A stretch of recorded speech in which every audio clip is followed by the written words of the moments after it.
everyone, thanks for joining me today for my spoiler-free review of James Bond: No Time to Die. Before I get into it, please smash the like, subscribe if you're new here, and share the video. Thanks! James Bond, one of the most prominent franchises in cinematic history, has now released the finale to the Daniel Craig era of James Bond movies, and prior to its release date, it was rife with speculation into how woke it was going to be, with many delays and so much talk, mostly from the ultra-woke Lashana Lynch, over how James Bond 007 could be played by a man or a woman. People were left wondering, will Bond be the main character in his own movie in 2021? Well, the answer is yes. Daniel Craig is still the main character and has prominent screen time in this movie. The film is action-packed, but not anything special in terms of special effects or wow factor, or being super memorable. It's not. In some ways, it's a very basic spy movie. There's action, but we don't see things in this movie comparable to what we've gotten to see in previous Bond movies, like giant satellite weapons of mass destruction, tank chases, or the ultimate Bond villain that makes you squirm in your seat when thinking about how evil a person can be. And above all else, it's missing sex appeal. This is not the James Bond of old. There's very little sex appeal in this movie other than Ana de Armas's brief appearance totaling all of about 10 minutes. If it wasn't for her, this movie would have had no sex appeal at all.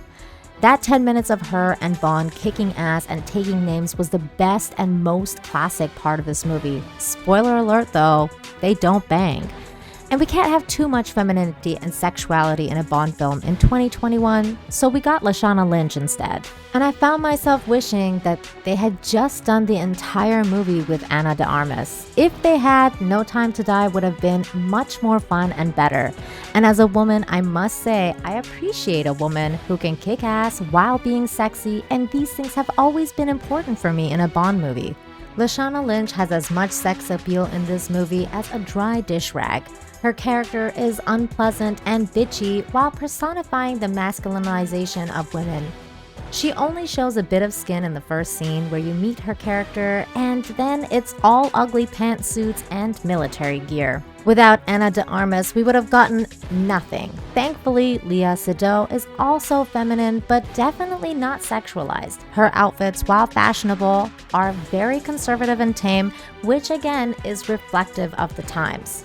As far as the story and script go, it was alright. I think the story, especially the ending, could have been better, but the plot, like previous Bond movies, is reflective of the times we're living in, and it gives you food for thought. There are some plot issues, but not a ton, and aside from a few cringe moments with Lashana Lynch, the movie is wholly not bad, just unmemorable as a Bond film for me. Rami Malek gave an okay performance as the villain, but as I said before, he's not the greatest Bond villain ever, and there have been other crazier and better ones. He's just mediocre. The Bond theme was alright, but again, there have been better ones. The opening credits CGI to Billie Eilish's No Time to Die was cool, but again, absolutely no silhouettes of sexy Bond girls or anything like that, which kinda left a little bit to be desired for. I'd give this movie a 6 out of 10 and rate it just a little above Spectre. I'd say go see it if you love Bond, especially if you're a fan of Daniel Craig's Bond movies. But don't be surprised if you forget the entire movie a week later. I would also definitely say that the marketing for this movie was a huge failure, and actors and actresses should really keep their woke opinions to themselves when they want to promote their movies. What did you think of No Time to Die? Did you see it? Are you planning to? Let me know in the comments down below, and please be sure to like, share, and subscribe. Thanks for watching, and I'll see you next time. Bye!